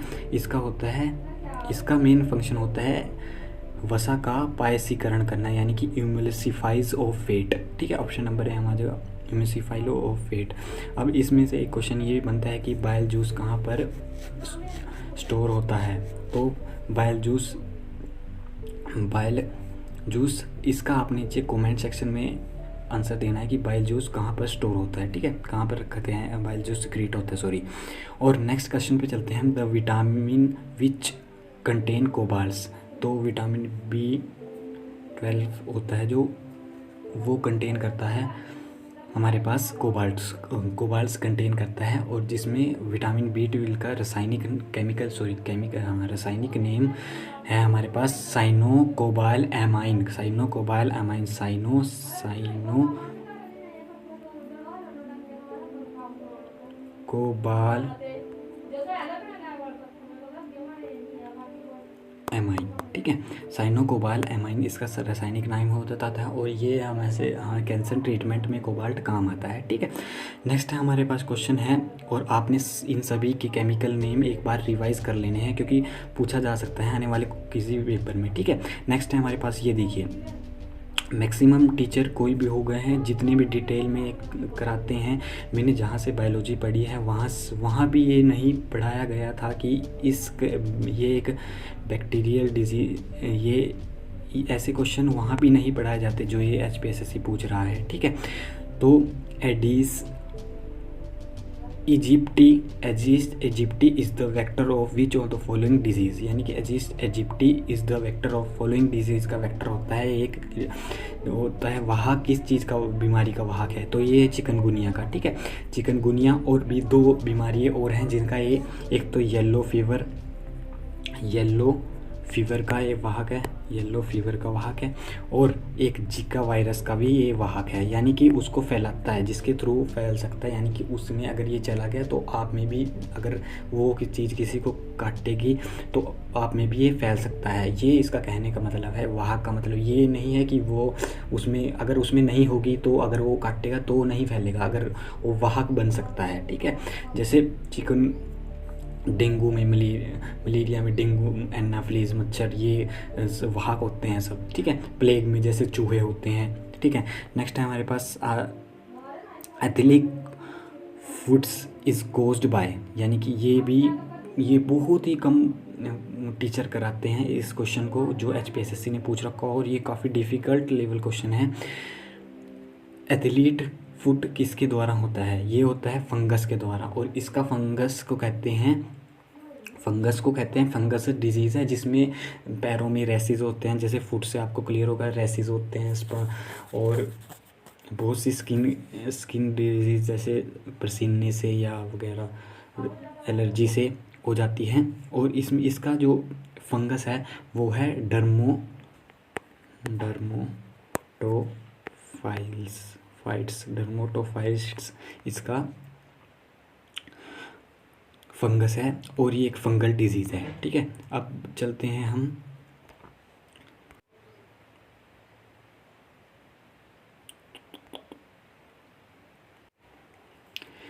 तो नेक्स्ट क्वेश्चन है हमारे पास, वर्मी कॉम्पोस्ट इज़ एन। तो ये होता है हमारे पास एक ऑर्गेनिक फर्टिलाइज़र, ऑर्गेनिक फर्टिलाइज़र जैसे बोलते हैं कि केचुए की खाद, यानी कि जैसे गाय का गोबर हो गया, ये इसको हम सड़ा गड़ा कर और इस बीच में घास फूस डालकर ये एक वर्मी कंपोस्ट तैयार करते हैं और इसमें केचुए डालते हैं। इसको एक ऑर्गेनिक फर्टिलाइज़र बोलते हैं, जिससे हमारी बॉडी को कोई, इसकी जो फसल तैयार होती है इससे हमारे पास कोई भी हमारी बॉडी को नुकसान नहीं होता। ये सिंथेटिक फर्टिलाइज़र में आ जाता है हमारा, मेनली यूरिया डालते हैं हम। तो नेक्स्ट क्वेश्चन पे चलेंगे अब हम। Acid rain is caused by the pollution of environment by. ये मेन पोल्यूटेंट होते हैं। एक तो मेन इसमें आ जाएगा सल्फर डाइऑक्साइड, मेजर कंटेंट में होता है, ठीक है, तब एसिड रेन होती है। और एक नाइट्रस ऑक्साइड। अब SO2 इसका फॉर्मूला था सल्फर डाइऑक्साइड का। अब नाइट्रस ऑक्साइड डिस्कस कर लेते हैं। ये मेनली 2 क्वेश्चन पूछे जाते हैं नाइट्रस ऑक्साइड से। एक तो एक लाफिंग गैस होती है नाइट्रस ऑक्साइड, ये कई बार पूछ लेते हैं व्हाट इज़ लाफिंग गैस, तो नाइट्रस ऑक्साइड। और एक तो होता है N2O इसका फॉर्मूला होता है, ठीक है। अब चलते हैं नेक्स्ट क्वेश्चन पे। Lichens are the best indicator of. Lichens best indicator होते हैं हमारे पास एयर पोल्यूशन के। जब भी कहीं भी एटमॉस्फेयर में कहीं भी लाइकेंस की मात्रा कम हो जाती है तो लगता है कि वहाँ पे एयर पोल्यूशन बढ़ गया है, तो इससे इंडिकेटर होते हैं लाइकेंस। नेक्स्ट क्वेश्चन पे चलते हैं हम। इसमें next question, in India tropical rain forest occurs. ये पाए जाते हैं हमारे पास अंडमान और निकोबार में, ठीक है, option number A. Next question है हमारे पास, the concept of carbon credit originate from which of the following. ये होता है हमारे पास, ये कंसेप्ट आया था कार्बन क्रेडिट का कंसेप्ट आया था क्योटो प्रोटोकॉल से। क्योटो प्रोटोकॉल्स कहाँ हुआ था? ये हुआ था जापान में, एक जगह है क्योटो, वहाँ पे एक क्योटो प्रोटोकॉल हुआ था जिससे इसका नाम क्योटो प्रोटोकॉल पड़ा। और ये हुआ कब था? ये हुआ था 1997 में हुआ था, जापान में हुआ था। ये मेनली था कार्बन की, जो कार्बन आजकल इन्वायरमेंट में ज़्यादा बढ़ रहा है उससे रिलेटेड ये हुआ था, ठीक है। अब बात करते हैं मॉन्ट्रियल प्रोटोकॉल। ये हुआ था कनाडा में, एक जगह है मॉन्ट्रियल जहाँ, और ये 16 सितंबर को हुआ था। 16 सितंबर जिस दिन ओजोन डे मनाते हैं हम, ओजोन डे मनाते हैं। और इसका बेसिक पर्पस था ओजोन डे डिप्लीशन पर चर्चा की जा रही थी, ठीक है। आपने कमेंट सेक्शन में ये बताना है कि ओजोन सबसे ज़्यादा ओजोन को कौन सी गैस प्रभावित करती है, यानी कि कौन सी रेफ्रिजरेटर में क्या उत्पन्न होता है जिससे ओजोन हमारे डिप्लीशन हो रहा है, ठीक है। नेक्स्ट क्वेश्चन है हमारे पास, और ये हमारा लास्ट क्वेश्चन है, which of the following is not a major green house gas. Major green house gas ये है हमारे पास, नोट पूछा है तो ये हो जाएगी हमारे पास कैल्शियम कार्बोनेट, CaCO3 इसका फॉर्मूला होता है कैल्शियम कार्बोनेट, ठीक है। प्रीवियस ईयर HPSSC ने पूछे गए हैं।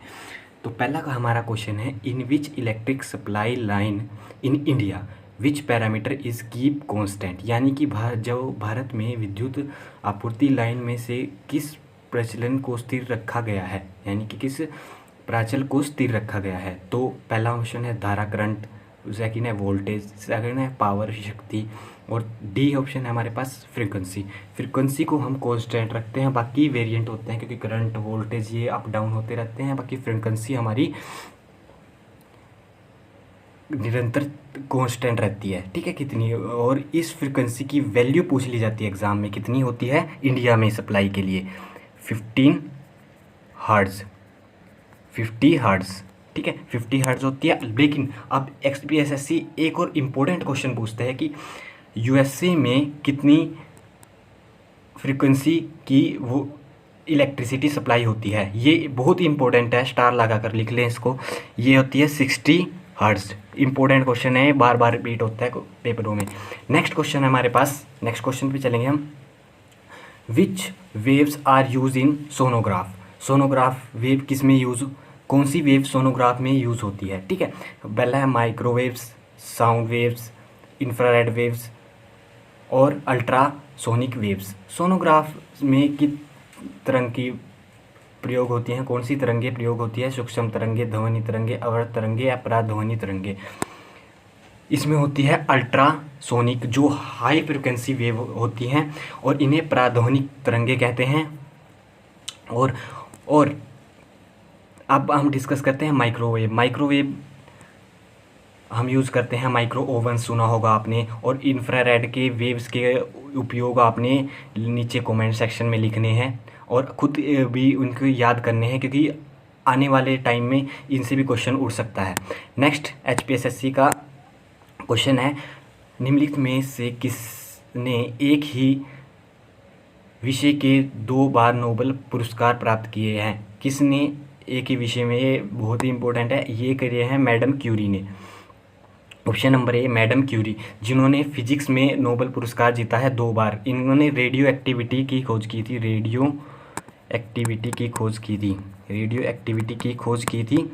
और साथ में इनके पति थे Henry Becquerel.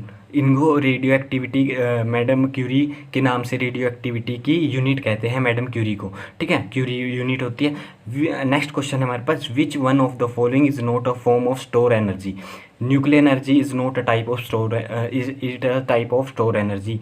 Potential energy also a type of store energy, यानी कि जो जिसे हम इकट्ठे कर सकते हैं, ठीक है, क्योंकि डैम होता है अपने पोटेंशियल एनर्जी होगी क्योंकि उसको कंट्रोल किया जाता है। और नेक्स्ट है हमारे पास इलेक्ट्रिकल एनर्जी, ऑप्शन हो जाएगा डी हमारे पास नोट, इसको हम स्टोर नहीं कर सकते। आपने law of conservation of energy पढ़ा होगा कि हम एक स्थान से दूसरे स्थान पर बिजली को ट्रांसफ़र कर सकते हैं, बट हम उसको ना तो जनरेट कर सकते हैं और ना ही डिस्ट्रॉय कर सकते हैं, ठीक है। नेक्स्ट है हमारे पास question, which one of the following is the natural polymer? कि इनमें से कौन सा एक नेचुरल पॉलीमर है? ये सभी पॉलीविनाइल क्लोराइड, ये नाइलॉन और ये टेफ्लॉन, ये सभी सिंथेटिक पॉलीमर्स हैं, बट सेल्यूलोज है जो वो एक नेचुरल पॉलीमर है। सेल्यूलोज हमारे पास नेचुरल पॉलीमर जो हमें प्लांट्स में पैदा होता मिलता है। और ये नाइलॉन टेफ्लॉन जो हमारे पेन होते हैं ना पीछे, उनके पेन होते हैं कि चाय वाले बर्तनों के, उनसे बनते हैं। और पॉलीविनाइल क्लोराइड जो आपकी PVC पाइप होती है उसमें होता है। और नेक्स्ट है हमारे पास, which of the following element is found in all organic compound? निम्नलिखित में से कौन से जैविक यौगिक में पाए जाते हैं? यानी कि मैक्सिमम जो ऑर्गेनिक कंपाउंड हैं वो कौन से साथ अभिक्रिया करते हैं? ऐसे इसका मतलब ये सेंस ये है क्वेश्चन की, तो इसमें हो जाएगा कार्बन। आपने ज़्यादातर देखा होगा जैसे CH3, ये आप ऑर्गेनिक केमिस्ट्री में पढ़ते हैं जो साइंस के स्टूडेंट्स होंगे। और CH3, CH4, CH5, इसमें कार्बन मैक्सिमम लॉन्ग चेन्स बनाता है, जैसे हाइड्रोकार्बन्स हो गया, इसी का ऑर्गेनिक केमिस्ट्री का पार्ट है। बट अब हम डिस्कस करते हैं नाइट्रोजन। आपने याद रखना है कि नाइट्रोजन एबंडेंट मात्रा में हमारे एटमॉस्फेयर में पाई जाती है। अगर आपसे पूछ ले कि एबंडेंट मात्रा में यूनिवर्स में कौन सी गैस पाई जाती है, तो आपने नाइट्रोजन नहीं है, तब आपका आंसर होगा हाइड्रोजन, ठीक है। और ऑक्सीजन हमारे एटमॉस्फेयर में 21% पाई जाती है अप्रोक्सीमेट, ठीक है। और CO2 पूछ लेते हैं कई बार, और इसका हो जाएगा 0.08% पाई जाती है लगभग। और हाँ, एक और गैस है जो एक नोबल गैस है, आर्गन, जिसे कहते हैं आर्गन, हिंदी में भी आर्गन ही कहते हैं, AR इसका सिंबल होता है। और इसकी परसेंटेज होती है लगभग 0.93%। और ये मोस्ट ऐसी गैस है जो नोबल गैस जो एटमॉस्फेयर में सबसे ज़्यादा पाई जाती है। नेक्स्ट है हमारे पास, which one of the petroleum refined product has the lowest boiling point? की जो रिफाइन के बाद हमारे प्रोडक्ट होते हैं ना पेट्रोलियम से उत्पन्न, उनके सबसे क्वथनांक किसका सबसे कम है, यानी कि बॉइलिंग पॉइंट सबसे कम किसका है? तो इसमें सबसे बॉइलिंग पॉइंट कम होता है गैसोलीन का। फिर आता है एल्कोहल के बाद आता है हमारे पास पेट्रोल के बाद आता है वाटर। पेट्रोल का होता है, आपने याद रख लेना, 95, और वाटर का होता है 100, आपको पता ही होगा बॉइलिंग पॉइंट। और उसके बाद हमारे पास कैरोसिन, उसके बाद आता है हमारे पास डीजल। नेक्स्ट क्वेश्चन है 86 question, which gland is associated with the production of lymphocytes and antibodies? तो ये ग्लैंड होती है हमारे पास थाइमस ग्लैंड जो होती है, ये लिम्फोसाइट और एंटीबॉडीज़ को प्रोड्यूस करती है, यानी कि लिम्फोसाइट को लिम्फोसाइट ही बोलेंगे और एंटीबॉडीज़ को एंटीबॉडी बोलेंगे और थाइमस को भी थाइमस बोलेंगे। अब हम इसमें एक थोड़ी सभी जो ये ऑप्शन में दी गई हैं ग्लैंड्स, इनको डिस्कशन कर लेते हैं। हाइपोथैलेमस का क्या काम होता है आपके शरीर में? हाइपोथैलेमस जो हमारे हेट, प्यास और जो ये सेक्सुअल फीलिंग होती है और एंगर, ये और आल्सो तापमान को भी कंट्रोल करना है, यानी कि बॉडी टेम्परेचर को भी मेंटेन करता है, ठीक है। और अब एड्रीनल, एड्रीनल ग्लैंड करता है, ये किडनी के साथ होता है और इसमें मेंटेन ग्लूकोज लेवल और मिनरल लेवल को ये सॉरी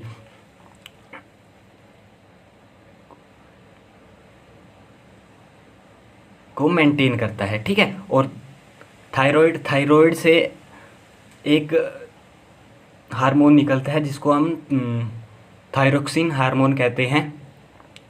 ये शरीर और मानसिक विकास के लिए इम्पोर्टेंट है, यानी कि जो आयोडीन की कमी पूरी करता है, ठीक है। और नेक्स्ट क्वेश्चन है हमारे पास, which one of the following element is cold blooded, यानी कि कोल्ड ब्लडेड एनिमल कौन सा है? इसमें हो जाएगा हमारे पास जो डॉल्फिन है वो हमारे पास कोल्ड ब्लडेड एनिमल है, ठीक है। और नेक्स्ट क्वेश्चन है हमारे पास, सॉरी हमारा पिछले प्रीवियस क्वेश्चन एक रह गया है, which one of the vitamin is essential for red blood cell formation.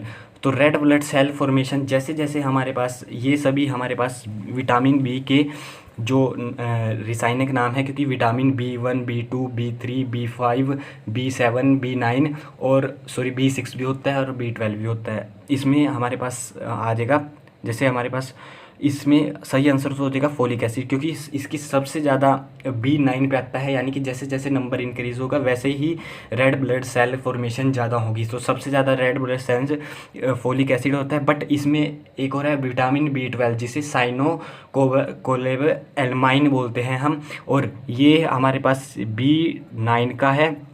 और राइबोफ्लेविन हमारे पास B2 का है, B2 का। और नाइसिन, नाइसिन का है हमारे पास B3 का केमिकल नेम है ये सब, और ये खाली B1 का है, थाइमाइन, थाइमीन B1 का है। तो चलिए नेक्स्ट क्वेश्चन पे चलते हैं हम, और जो आज का लास्ट क्वेश्चन है, which of the following impart yellow colour to urine in human, जो हमारे मूत्र होता है उसमें पीला कलर किस चीज़ कारण आ जाता है? तो ये आ जाता है यूरोक्रोम, यूरोक्रोम के कारण हमारे पास पीला कलर आ जाता है। और बाइल सोल्ट, बाइल सोल्ट आपने ऑप्शन में confusion, BT seed is associated with, यानी कि जो बीटी सीड्स इस किससे संबंधित है? जो बीज हैं ये है हमारे पास कपास से संबंधित, ठीक है।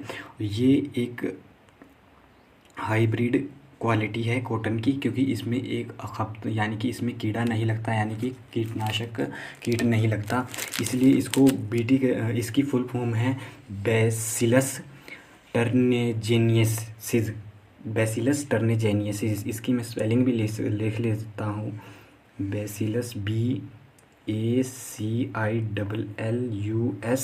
और आगे हो जाएगा टी की स्पेलिंग है इसमें TH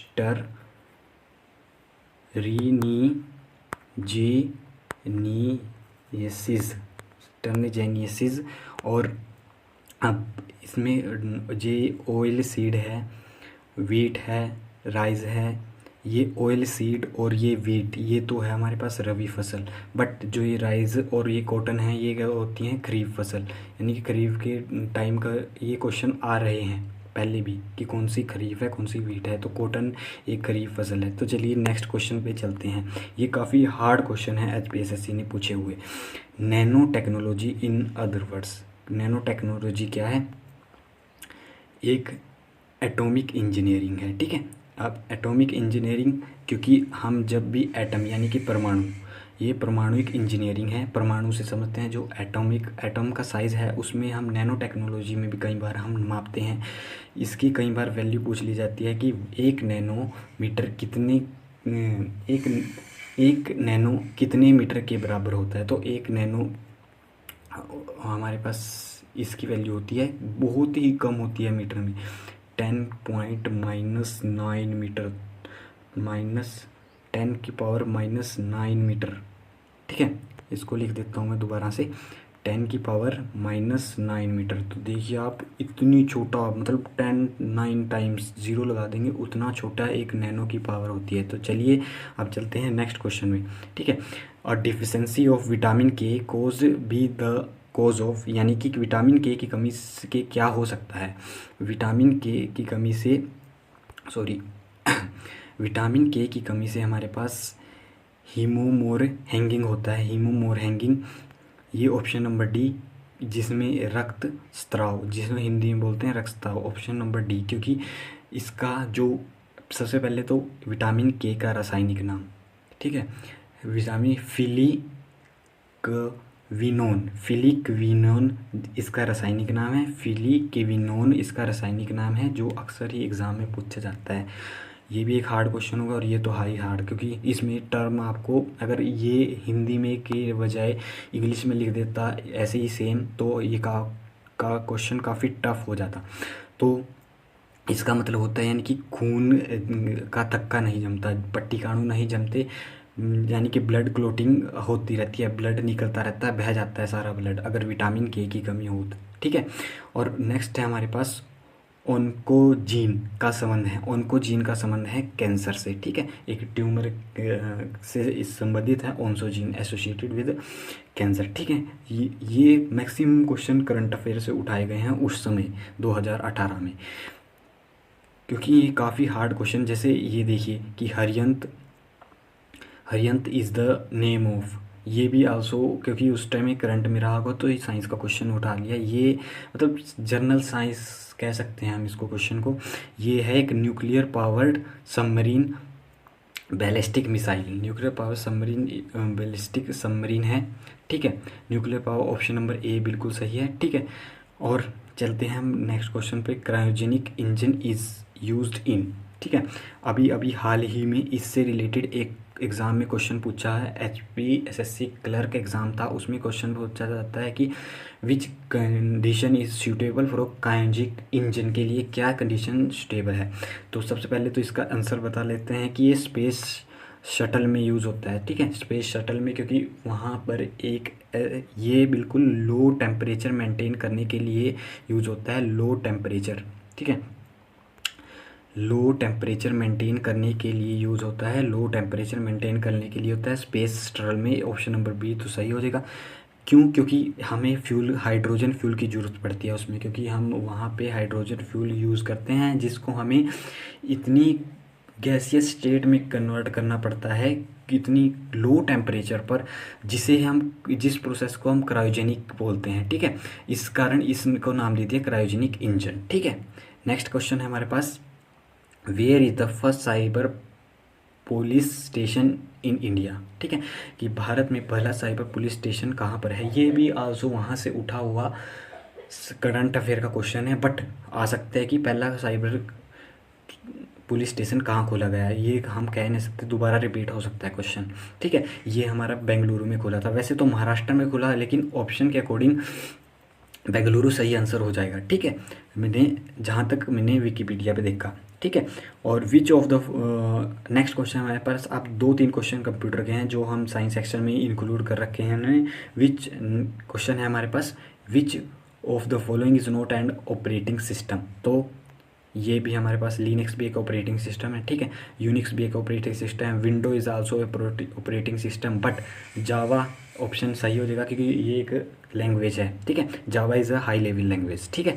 नेक्स्ट क्वेश्चन पे चलते हैं हमारे पास, नेक्स्ट है हमारे पास, which of the following language is not the third generation programming language, ठीक है।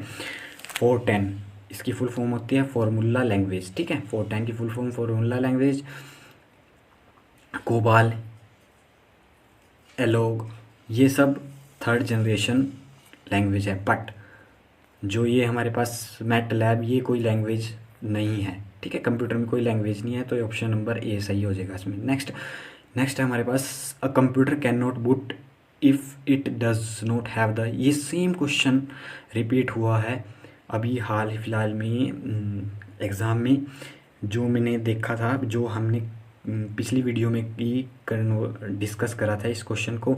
तो इसका क्या था कि अगर ऑपरेटिंग सिस्टम ही नहीं होगा तो बूट कैसे करेगा, ठीक है।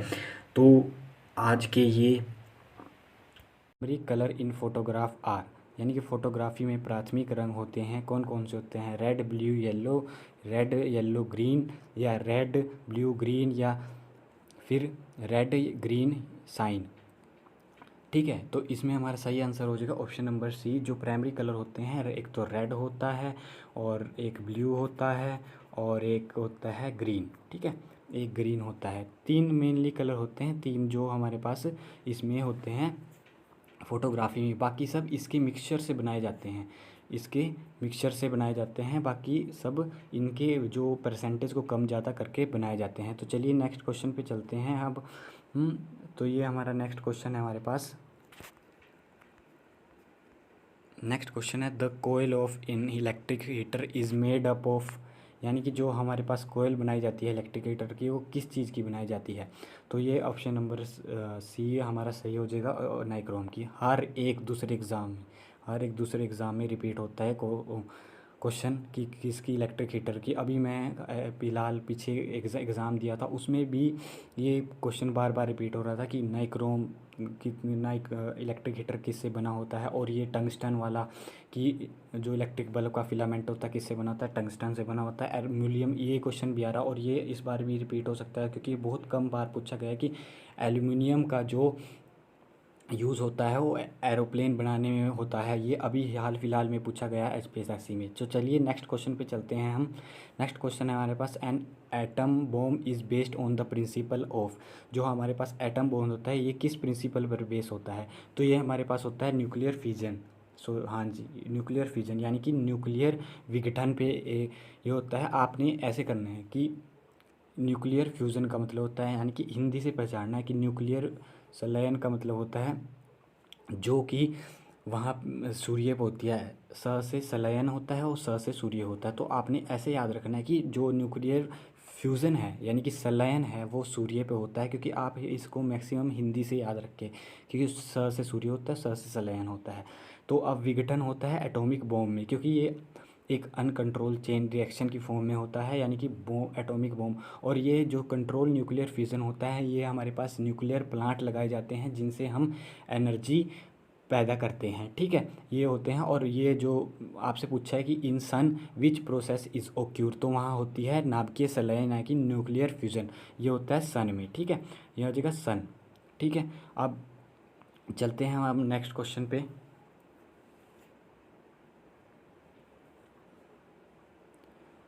तो चलिए अब नेक्स्ट क्वेश्चन है हमारे पास among the given nutrient milk is a poor source of, यानी कि गिवन न्यूट्रिएंट्स में मिल्क का पुअर सोर्स है।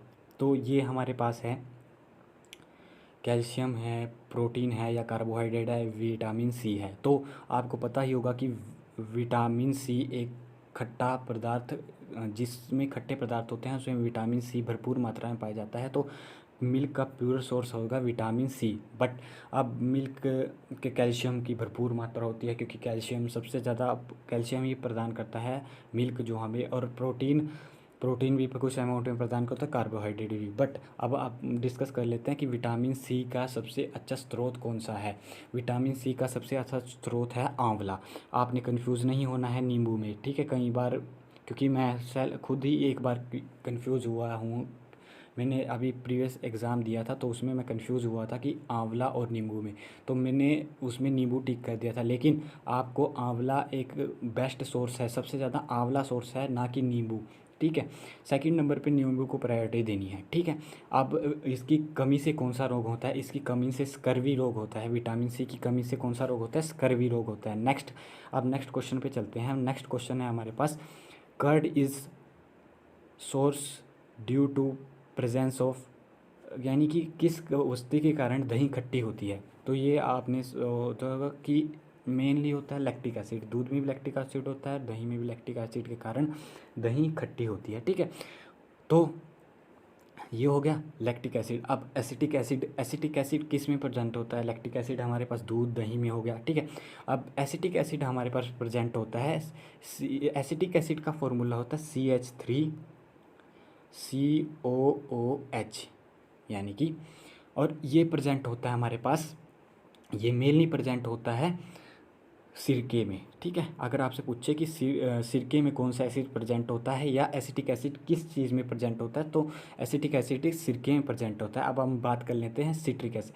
अब आपसे कहीं दे दे संतरा या नींबू दे दे तो आपने वहाँ घबराना नहीं, उसमें सिट्रिक एसिड होता है। और अब आपने कन्फ्यूज़ नहीं होना है। जैसे विटामिन सी का बेस्ट स्रोत आंवला है, उसी तरह आंवला का भी एसिड है जो अलग है। उसका आंवला का एसिड है जो एस्कॉर्बिक एसिड है, एस्कॉर्बिक एसिड, एस्कॉर्बिक एसिड, ठीक है। विटामिन सी का जो ना जो केमिकल नेम है वो भी एस्कॉर्बिक एसिड है, जिससे आपने यार लिंक कर लेना है कि आंवला बेस्ट सोर्स है और आंवला का जो आंवला में एसिड प्रेजेंट होता है वो एस्कॉर्बिक एसिड है। अब आप कमेंट सेक्शन में बताइए कि जो मधुमक्खी की जहर होता है जो हम जब वो हमें काटती है तो उसमें कौन सा एसिड प्रेजेंट होता है।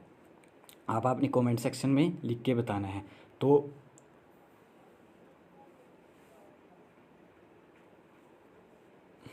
तो आज का हमारा लास्ट क्वेश्चन है, the plaster of Paris, plaster of Paris is made from, यानी कि जो प्लास्टर ऑफ पेरिस किससे बना हुआ होता है, ठीक है।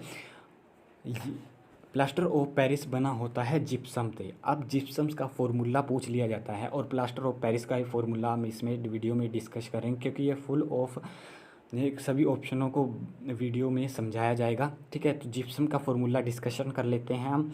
इसी होता है CaSO4 कैल्शियम। आपने कॉपर में कन्फ्यूज़ नहीं होना, CaSO4 ओ विट्रियोल पर जाता है जब कॉपर बन जाता है, तो ये होता है .2H2O। अब हम जिप्सम क्या होता है, जिप्सम एक थोड़ा मॉइस्चर प्रोडक्ट होता है, बट जब हम प्लास्टर ऑफ पेरिस बनाते हैं, यानी कि जो हमारे वो होता है जो जब किसी की हड्डी टूट जाती है तो उस पर जो चीज़ चढ़ती है उसके क्या लिए सुखाना पड़ता है, पाउडर बनाना पड़ता है, तो उसके क्या लिए क्या होता है उसमें से थोड़ा पानी कम कर लेते हैं, तो हम उसको हीट करते हैं जिप्सम को। जब हम हीट करते हैं जिप्सम को तो हमारे पास रिजल्ट क्या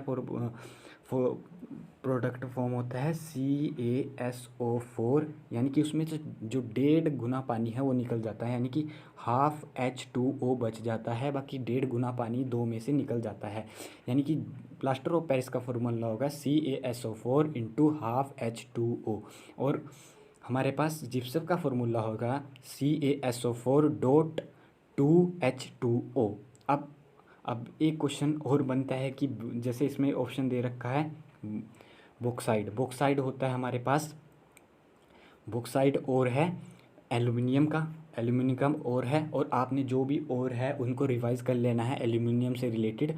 और लाइमस्टोन, लाइमस्टोन का फॉर्मूला होता है हमारे पास इसको मिटा देते हैं हम, फिर डिस्कस करते हैं, ठीक है। अब लाइमस्टोन का फॉर्मूला डिस्कस कर लेते हैं। लाइमस्टोन का फॉर्मूला आता है CaCO3, यानी कि कैल्शियम कार्बोनेट लाइमस्टोन को कहते हैं, ठीक है। अब लाइम वाटर, अगर लाइम वाटर है mirage can be explain by, यानी कि मिराज को व्याख्यित किया जा सकता है रिफ्रैक्शन यानी अपवर्तन के द्वारा, टोटल इंटरनल रिफ्लेक्शन यानी कि पूर्ण आंतरिक परावर्तन के द्वारा, या डिस्पर्सन के द्वारा किरणन के द्वारा, या रिफ्लेक्शन परावर्तन के द्वारा, ठीक है। तो इसमें हमारा सही आंसर हो जाएगा total internal reflection, total internal reflection यानी कि TIR हो जाएगा, जिस शॉर्ट फॉर्म होती है TIR, कई बार शॉर्ट फॉर्म दे देते हैं, ठीक है, TRI हो जाएगा। तो चलिए TRI से अब रिलेटेड हम कुछ कंसेप्ट जान लेते हैं, जैसे डायमंड का चमकना, यानी कि ये भी TRI के कारण, टोटल इंटरनल रिफ्रैक्शन के कारण होता है डायमंड का चमकाना। और अगर आपको ऑप्शन में TRI यानी कि टोटल इंटरनल रिफ्लेक्शन नहीं देता तो आपने ऑप्शन पे जाना है रिफ्रैक्शन पे, तब हमारा ऑप्शन करेक्ट हो जाएगा रिफ्लेक्शन, सेकंड प्रायोरिटी। क्योंकि अभी फ़िलहाल में एक क्वेश्चन पेपर हुआ था उसमें ऑप्शन टोटल इंटरनल रिफ्लेक्शन नहीं दिया गया था, तो आपने रिफ्रैक्शन पे जाना है, ठीक है, रिफ्लेक्शन पे नहीं R पे, ठीक है, इस पे, यानी कि आपने इस ऑप्शन पे जाना है अगर TRR नहीं देना। वैसे तो सही आंसर ये हो जाएगा। चलिए अब नेक्स्ट क्वेश्चन पे चलते हैं। नेक्स्ट क्वेश्चन है हमारे पास, a copper wire can not be used as a fuse wire, copper wire can not be use as a fuse wire because, हम कॉपर वायर को क्यों नहीं फ्यूज़ वायर के रूप में यूज़ करते। तो पहला ऑप्शन है हमारे पास it has low melting point, second option है it has high melting point, और थर्ड ऑप्शन है it can not be draw into a very thin wire, और नेक्स्ट ऑप्शन है नन ऑफ दीज। तो इसका सही आंसर हो जाएगा हमारे पास option number B. Option number B सही आंसर हो जाएगा। ये इसलिए नहीं हम इसको करते क्योंकि इसका जो हाई मेल्टिंग पॉइंट होता है, यानी कि जो इसका पिघलने का पॉइंट होता है वो काफ़ी हाई होता है, और अत्यधिक करंट के कारण ये जल्दी नहीं पिघलती। और इसका एक और कारण है कि इसका रेजिस्टेंस भी काफ़ी लो है, यानी कि उसमें से करंट पास आसानी से हो जाता है, जिस कारण हम इसे फ्यूज़ वायर में यूज़ नहीं कर पाते। तो अब हम किस चीज़ को फ्यूज़ वायर में यूज़ करते हैं, तो हम करते हैं टीन प्लस लेड के कॉम्बिनेशन को। इससे मिलकर बनता है एक एलॉय, जिसे हम यूज़ करते हैं को फ्यूज़ वायर बनाने में। ठीक है, अगर आपसे पूछा जाए कि हम फ्यूज़ वायर बनाने में किसे यूज़ करते हैं, टीन और लेड के एलॉय को। तो चलिए अब नेक्स्ट क्वेश्चन पे चलते हैं हम। तो आज का हमारा नेक्स्ट क्वेश्चन है हमारे पास the violent explosion in the star is called. उसे क्या कहते हैं, तारों की भीषण विस्फोट कहलाती है, यानी कि बहुत ही उसे कहते हैं हम सुपरनोवा। उसे कहते हैं ऑप्शन नंबर डी सुपरनोवा। यह सुपरनोवा एक ऐसी है जब तारा एक विस्फोट आता है, यानी कि स्टार में एक बड़ा भयानक विस्फोट होता है, और यानी कि पूरा जो सराउंडिंग होता है उसके पूरा ही धुंधला कर देता है तारा, और थोड़े बाद वो खुद ही धुंधला हो जाता है, यानी कि violent explosion in the star is called supernova. तो चलिए अब नेक्स्ट क्वेश्चन पे चलते हैं। कैस्टे टेप लेपित होती है, यानी कि कैसिटी टेप इज कोटेड विद, यानी कि किससे लेपित होती है वो। पहला ऑप्शन में iron oxide, iron chloride, magnesium oxide, zinc oxide. ये होती है 2 से, और ऑप्शन नंबर पहला है हमारे पास आयरन ऑक्साइड। तो ऑप्शन नंबर सही हो जाएगा हमारे पास आयरन ऑक्साइड। आयरन ऑक्साइड यानी कि Fe2O3 इसका फॉर्मूला हो जाएगा। Fe2O3 आयरन ऑक्साइड का फॉर्मूला हो जाएगा। Fe2O3 आयरन ऑक्साइड का फॉर्मूला हो जाएगा। तो अब इसमें एक और चीज़ यूज आ जाती है, जिसे कहते हैं हम कैडमियम ऑक्साइड। अगर आपको ऑप्शन में कहीं आयरन ऑक्साइड नहीं दिया होगा तो आपने ऑप्शन पे जाना है कैडमियम ऑक्साइड पे। ये हमारे यूज़ होती है जो कैसेटी टेप है, इसमें कोटेड करने के लिए आयरन ऑक्साइड और कैडमियम ऑक्साइड का यूज़ किया जाता है। ठीक है, तो अब हम चलते हैं नेक्स्ट क्वेश्चन पे चलते हैं।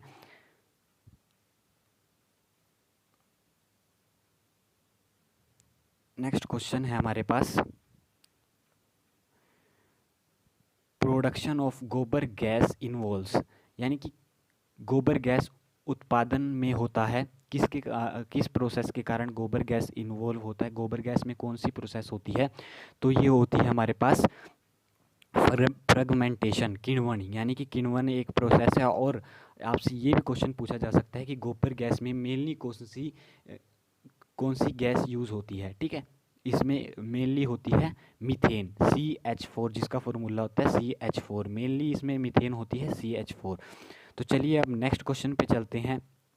ये नेक्स्ट क्वेश्चन है हमारे पास cardiograph is use for tracking the, यानी कि कार्डियोग्राफ का उपयोग निम्नलिखित का पता लगाने में किया जाता है। इंटेंसिटी ऑफ अर्थक्वेक, भूकंप की तीव्रता मापने में, या फिर एटमॉस्फेरिक प्रेशर मापने में, या फिर मूवमेंट ऑफ हार्ट मापने में, ग्लूकोज लेवल इन ब्लड। तो आप अंदाज़ा लगा चुके होंगे कि ये हमारे पास यूज़ होता